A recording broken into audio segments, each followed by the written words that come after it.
magazeti, TV, redio, na uongo usipojibiwa ukiachwa sana, watu wanaweza kuuamini. Uongo kweli?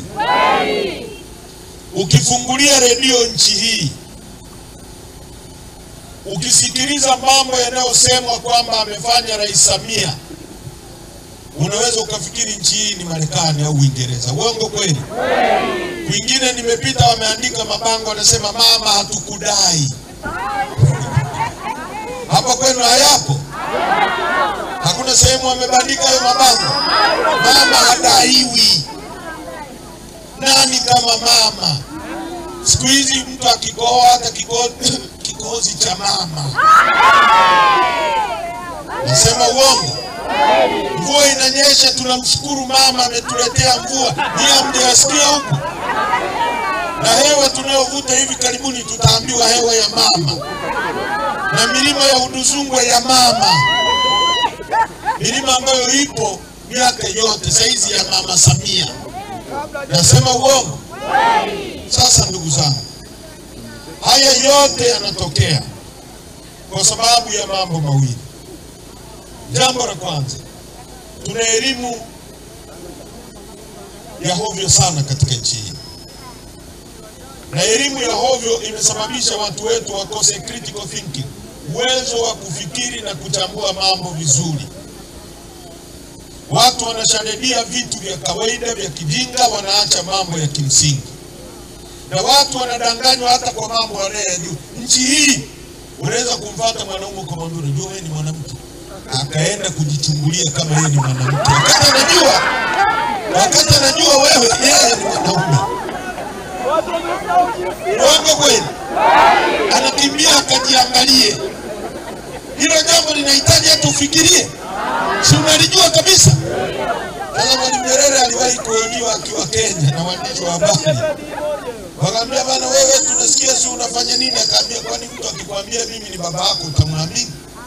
Lakini CCM inajaza watu mambo ya kijinga sana, na matokeo yake nchi yetu inaharibika sana. Kwa hiyo tumekuja kwenu kuzungumza kuhusu uchaguzi.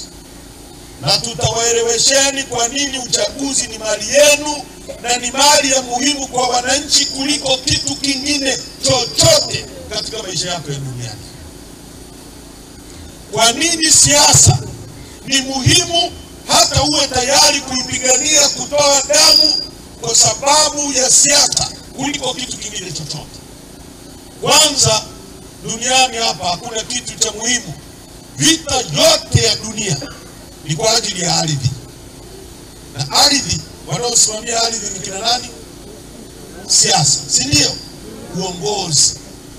Kwa hiyo kama kuna kitu kinagusa ardhi, there is no revolution in this world ambayo haikuwa connected na land. Hakuna mapinduzi yaliyofanyika kwenye dunia hii, mapinduzi ambayo hayakuhusu ardhi, hayakuhusu maisha. Kwa ndugu zangu watu wa Mai, tumekuja kuzungumza kuhusu uchaguzi.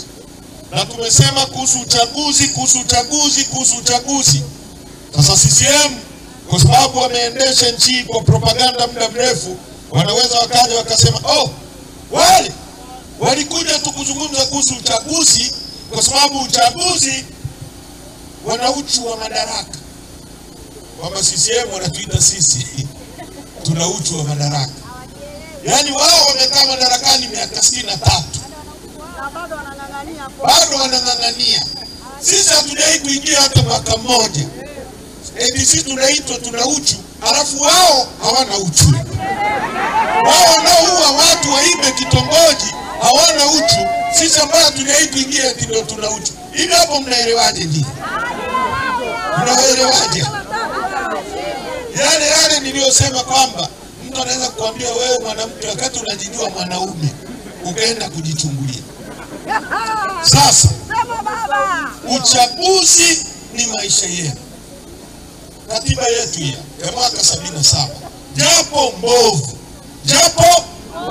tunataka ibadilishwe, lakini ina vifungu ambavyo ni vya muhimu kwenye maisha yetu. Nitawasomea kabla sijafafanua.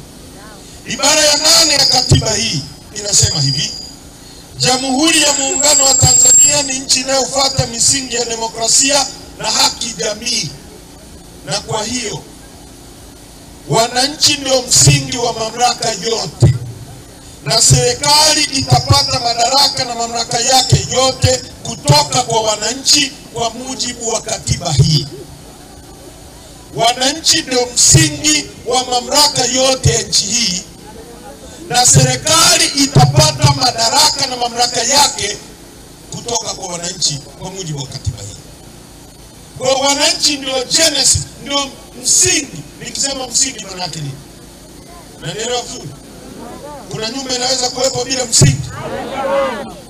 Kwa wananchi ndio msingi wa mamlaka yote. Kama vile unavyojenga nyumba inakaa kwenye msingi alafu inapanda juu. Kwa nyie ndio msingi wa mamlaka. Madaraka alionayo Rais Samia sio ya kwake, ni madaraka yenu, mmemkabidhi kwa muda.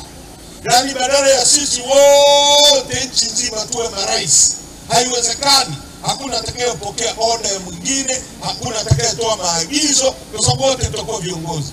Tunateua mtu mmoja, tunakaimisha mamlaka yetu kwake kwa muda wa miaka mingapi? Aongoze kwa niaba yetu, sio kwa niaba yake na watoto wake. Kwa niaba, ndio katiba inavyosema. Badala ya wananchi wa Kilombero, Tarime, Mlimba, Mahenge, Malinyi, Mwanza, Shinyanga, Dar es Salaam twende wote bungeni, hakuna ukumbi wa kutosha wa kutubeba wote tupeleke matatizo yetu. Wewe upeleke, mimi naumwa, mimi nataka umeme, mimi nataka maji, sisi tunataka. Hakuna ukumbi wa kututosha kukaa wote. Tunateua mtu mmoja kwa niaba yetu akatusemee, akaseme maneno yetu, sio ya mke wake na watoto wake. Akaseme kuhusu sisi. Hatuna madawa, aseme. Hatuna maji, aseme. Hatuna barabara, aseme. Na katiba inasema mbunge is a taxpayer representative, ni mwakilishi wa mlipa kodi. Kuangalia kodi yako itumike vizuri, badala ya wewe na mimi kuangalia ile kodi ilipe walimu, ilipe mgambo, ilipe askari, itujengee. Unatuma mtu mmoja akaangalie, a taxpayer representative. Ndivyo katiba inavyosema. B, lengo kuu la serikali itakuwa ni ustawi wa wananchi. Lengo, rudia, lengo sio lengo tu. Katiba inasema lengo kuu, yani lengo namba moja la uwepo wa serikali. Kwa hiyo kama hakuna, yani kama hakuna hilo lengo, hakuna sababu ya kuwa na serikali. Kwa lengo kuu la uwepo wa serikali ni ustawi wa wananchi. Ni wewe ustawi. Nikisema ustawi unanielewa? Ulale pazuri, utibiwe vizuri, ule vizuri, usafiri kwenye barabara nzuri, watoto wako wasome pazuri, ndio ustawi. Na si inasema serikali itawajibika kwa wananchi. Wananchi ndio kina nani? Na inawajibikaje kwenu? Mkisema kushoto geuka, igeuke kushoto. Njia tunayoenda ni hii, isikilize. Mkisema huyo hatumtaki kwa kupitia kura zenu, huyo asiwe madarakani, mweke mnayemtaka. Katiba ibara ya 9, nitawasomea vifungu viwili. Muundo, yani inasema hivi: lengo la katiba hii ni kuwezesha ujenzi wa Jamhuri ya Muungano na Serikali ya Mapinduzi ya Zanzibar au chochote katika vyombo vyake, na udugu na amani, kutokana na kufuata siasa za ujamaa na kujitegemea, ambayo inasisitiza utekelezaji wa msingi ya kijamaa kwa kuzingatia mazingira yaliyomo katika Jamhuri ya Muungano. Kwa hiyo mamlaka ya nchi na vyombo vyake vyote vitawajibika kuelekeza sera, na shughuli zake zote katika lengo la kuhakikisha kwamba shughuli za serikali zinatekelezwa kwa njia ambazo zitahakikisha kwamba utajiri wa taifa unaendelezwa, unahifadhiwa na unatumiwa kwa manufaa ya wananchi wote kwa ujumla, na pia kuzuia mtu kunyonya mtu mwingine. Si kama mnanielewa? Mnaelewa vizuri? Kifungu ai kwamba matumizi ya utajiri wa taifa yatatilia mkazo maendeleo ya wananchi, na hasa zaidi yataelekezwa kwenye jitihada za kuondoa umaskini, ujinga na maradhi. Unaelewana vizuri? Katiba hii inasema lengo kuu la serikali ni ustawi, na serikali itatokana na nyie, na serikali itatumia utajiri wa nchi yetu kuondoa umaskini wako wewe na mimi na mwingine. Uendeshe gari, ulale pazuri, utibiwe vizuri kama rais anavyotibiwa, kama mbunge anavyotibiwa, kama mtu mwingine yoyote anayetibiwa. Sasa watu wa Mwaya, watu wema wa Kilombero, taifa letu hili katiba inavyozungumza kuhusu utajiri na maana gani? Nchi yetu ina ukubwa wa kilomita za mraba 945. Ndio size ya nchi, ndio ukubwa wa nchi yetu. Ukichukua nchi ya Kenya, Uganda, Rwanda, Burundi, ukiziunganisha kwa pamoja zina kilomita za mraba 890. Kwa hiyo sisi ni wakubwa kuliko nchi 4 ukiziunganisha kwa pamoja: Kenya, Rwanda, Burundi, Uganda na Gabon. Ukichukua Gabon ukaunganisha hapo bado hazitufikii, zitakuwa kilomita 900 kamili za mraba. Sisi peke yetu 900 na ngapi? 45. Ardhi yetu haina hata kipande cha kulingana na uwanja huu ambacho kina jangwa. Kenya, ukienda Northern Kenya kule Marsabit, Wajir ni jangwa. Sisi hatuna kipande hata robo chenye jangwa katika nchi. Kila sehemu mvua inanyesha, kila sehemu kuna misitu, kila sehemu kuna rutuba kwenye nchi. Ukianzia Tarime mpaka Kigoma, ukianzia Kigoma mpaka Songea, ukianzia Songea mpaka Mtwara, ukianzia Mtwara mpaka Dar es Salaam na Tanga, hakuna kipande kimoja cha ambacho kina jangwa. Mkoa wenu wa Morogoro una kilomita za mraba 70,600 na kitu. Nchi ya Rwanda ina kilomita za mraba 26,000.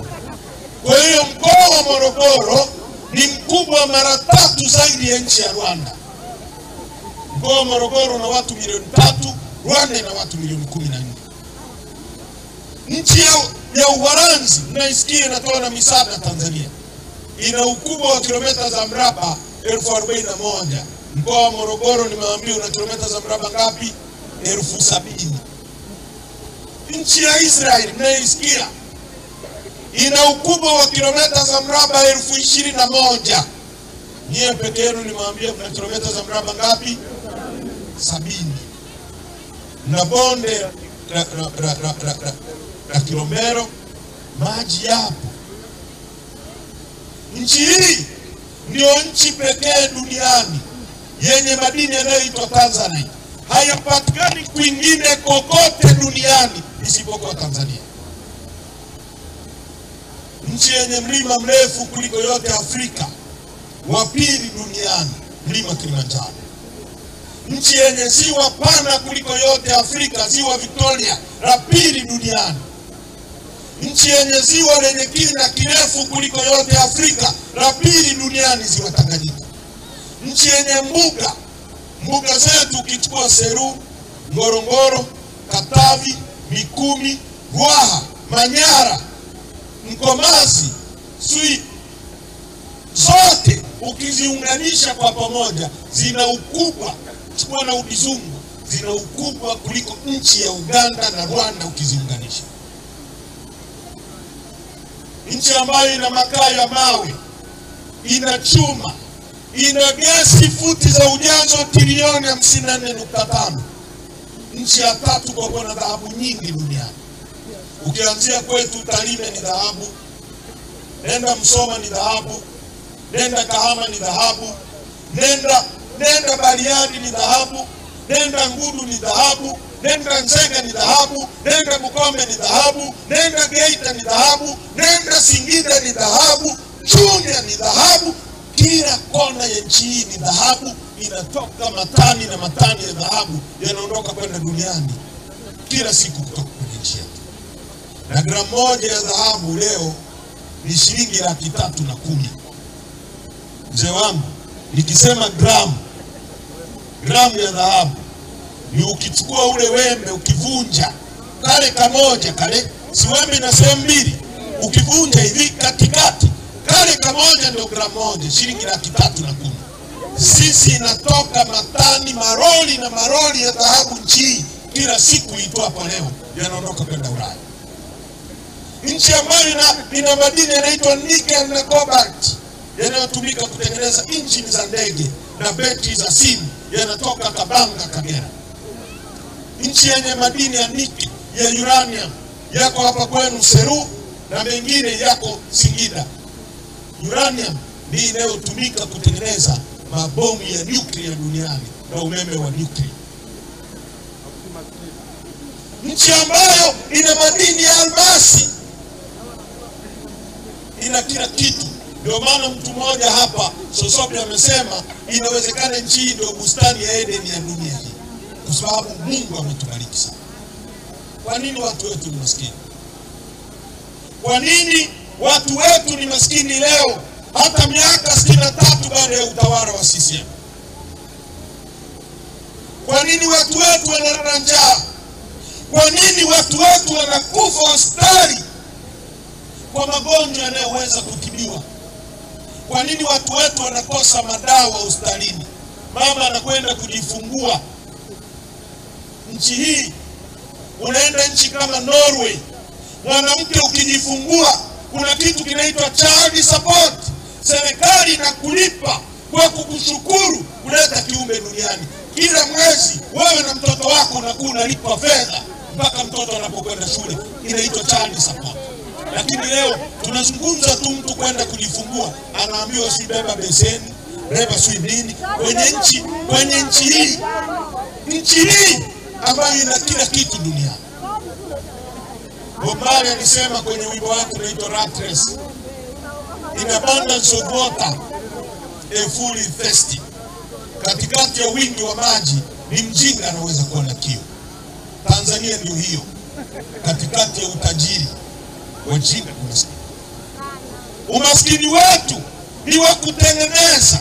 Mwalimu Nyerere alichukua nchi kutoka kwa wazungu, alikuta vitu baadhi wamejenga wazungu, Mwalimu akaweka miundombinu ya kufanya nchi iendelee. Uongo kweli? Mwalimu alijenga viwanda, nasema uongo? Na hapa kwenu kulikuwa na kiwanda, sio? Kulikuwa na viwanda vitatu. Cha nini na nini? MMT cha chuma, si ndio? Kingine PCM cha nini? Cha simenti. Kingine kilikuwa kinatengeneza nini? Mbao. Haya, hapo tunazungumza kuhusu Mang'ura hapa, kwamba kulikuwa na kiwanda cha chuma, kulikuwa na kiwanda cha simenti, kulikuwa na kiwanda cha nini? Cha mbao. Nitaeleza. Ukienda Arusha kulikuwa na kiwanda kinaitwa General Tyres cha matairi ya magari. Na Morogoro kulikuwa na kingine. Kulikuwa na kiwanda cha Philips cha redio. Kulikuwa na viwanda vinatengeneza betri za simu zinaitwa National. Unazifahamu? Kwa za rangi ya kijani na nyingine za blue. Kulikuwa na viwanda ZZK Mbeya. Ilikuwa kinatengeneza nini? vifaa vya kilimo, zana za kilimo Mbeya. Uongo kweli? Na leo kama kiwanda kile kingeendelezwa, leo ina maana tungekuwa tunatengeneza power tillers hapa Tanzania za kwetu na trekta za kwetu. Sema uongo?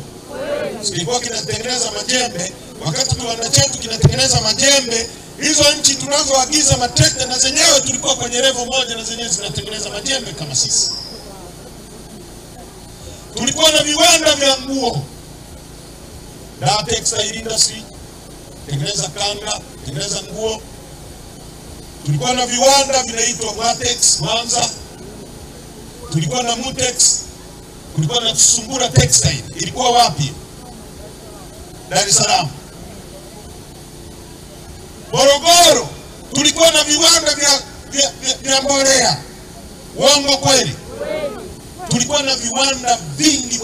Tanga kulikuwa na viwanda vinatengeneza sabuni ya Foma, mpaka viberiti. Tulikuwa na viwanda vyetu Kibo Matches vinatengeneza viberiti. Leo kiberiti kinachotumika hapa kwenu kinatoka Kenya. Unaelewa maana yake nini? Pengine hamuelewi. Sikiliza niwaeleweshe. Iko hivi. Hiyo mlikuwa na kiwanda cha simenti hapa. Uongo kweli? Kilikuwa kinaajiri watu. Uongo kweli? Na kiwandani peke yake ndiko anakoweza kuajiriwa mtu mwenye elimu na yule asiyekuwa na elimu kabisa. Kiwandani anaajiriwa engineer, kiwandani anakuwepo mhasibu, kiwandani anakuwepo mtu wa human resource, kiwandani anakuwepo mtu wa elimu ya kati technician, kiwandani anakuwepo mama ntilia anayewauzia wale chakula, kiwandani anakuwepo mbeba mizigo anayepakia kwenye lori, kiwandani anakuwepo dereva wa lori. Kwa kiwanda pekee ndicho kinachoajiri mtu mwenye elimu ya juu na yule asiyekuwa na elimu kabisa. Sasa kama nyie mlikuwa na kiwanda cha chuma, kilikuwa kinatengeneza nondo. Uongo kweli? Na chuma. Uongo kweli? Na chuma tunacho hapo Rudewa, hapo Mchuchuma, Liganga hapo. Tuna chuma na makaa ya mawe ya kuyeyusha na mchanga wa kusafirishia. Mungu alituwekea hapo. Sasa kile kiwanda kilikuwa kinaajiri mtoto wako. Leo kingekuepo kingeajiri mtoto wako wewe. Mtu angenunua nondo Tarime, pesa ije Mwaya, Mangura, kiwandani. Kwa sababu nondo imeagizwa kutoka kwenye kiwanda. Kwa tukinunua pesa inakuja Mwaya, inaajiri mtoto wako. Mtoto wako akilipo mshahara, anajenga nyumba, anamlipa huyu fundi. Huyu fundi akipata pesa ananunua mboga kwa huyu mama anayeuza mboga. Huyu mama anamwagiza yule bodaboda amletee mboga. Yule bodaboda ananunua mafuta kwenye mtu mwenye kituo cha mafuta. Yule anaajiri mlinzi. Mlinzi ananunua nguo kwa yule anayeuza nguo. Yule ananunua nyanya kwa mwingine. Pesa inazunguka mtu. Leo unapoua kiwanda Mwaya, unaua mzunguko wa fedha wa Mwaya. Mtu wa Mwaya akitaka kununua nondo au simenti, pesa inatoka hapa inakwenda China kuagiza nondo. Umetoa ajira ndani ya nchi yako. Matope hayo. Kuna akili hapa? Na wauliza watu wa Mwaya, kuna akili hapa?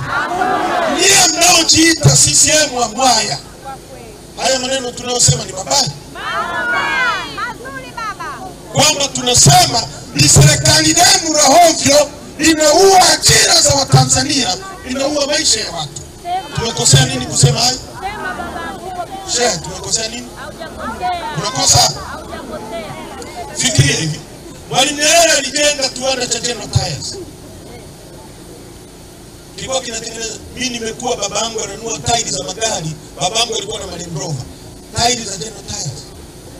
Leo nchi tuna bodaboda kila kitongoji. Uongo kweli? Kwa mamilioni ya bodaboda. Kienda kwetu kitongojini kwetu bodaboda maelfu. Hapa Mwaya maelfu. Kila sehemu maelfu. Hatuna hata kiwanda cha kutengeneza tairi. Achilia mbali hiyo bodaboda. Tairi ya bodaboda. Tairi kisha Mangura Mwaya hapa. Pesa inatoka hapa inakwenda China kuagiza tairi. Watoto wenu hawana ajira. Kuna uongozi hapa? Sasa utatengenezaje ajira kama wewe kile unachokipata unakitoa ndani ya nchi yako unaenda kuagiza kitu nje? itakuwaje na uchumi? Sijui kama mnaelewa. Hivi mnaelewa nachokisema? Yaani sikiliza, hii si milima ya Udzungwa. Si TFS wanalinda hii misitu. Misitu inatoka hapa Magogo yanakwenda China. Wa China wanatengeneza toothpick, njiti za kutolea nyama kwenye meno, inakuja kuuzwa kwenye kibanda Mangura Mwai. Misitu imetoka. Tuna serikali hapa. Alafu wanakuambia kuwa na imani nao. Miaka 63 wanakuja hapa na nia kama masusu. Sasa kumekucha, jioni wanakuambia kumekucha, jioni.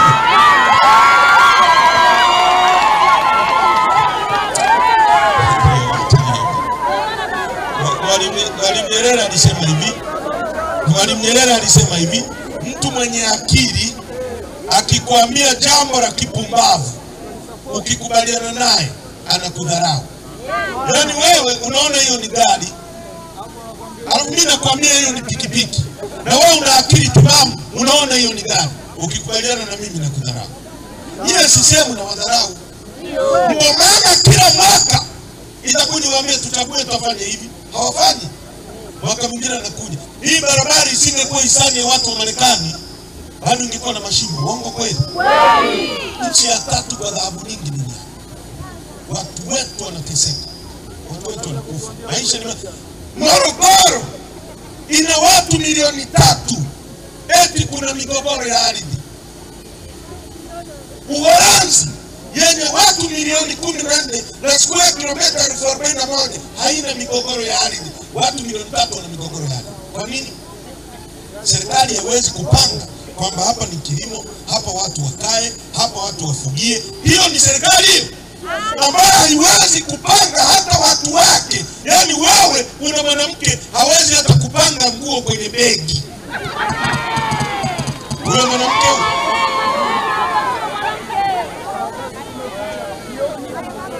hivi, mnanielewa nyie? Tuko kwenye matatizo kwa sababu ya uongozi. Shehe wangu, tuna matatizo kwenye nchi hii kwa sababu ya uongozi. Mwalimu Nyerere alisema hivi, ili nchi iendelee inahitaji mambo manne. Inahitaji watu tunao. Inahitaji ardhi tunayo kilomita za mraba 945. Ardhi yenye dhahabu, ardhi yenye makaa ya mawe, ardhi yenye chuma, ardhi yenye misitu, ardhi yenye maji. Ardhi tunayo. Inahitaji siasa safi na uongozi bora. Kama tuna watu, kama tuna ardhi, nini tunachokosa? Siasa safi na uongozi bora. Nchi hii kuna siasa chafu, uongo kweli? Siasa za rushwa, uongo kweli? Siasa za mauaji, uongo kweli? Unachagua watu wananyang'anya, watu wanaambiwa hawajui kusoma na kuandika. Hizo ni siasa safi, siasa chafu. Nisikilizeni. Leo jana CCM wametoa ratiba yao ya mpaka mwezi wa 8. Sisi tunasema tume hii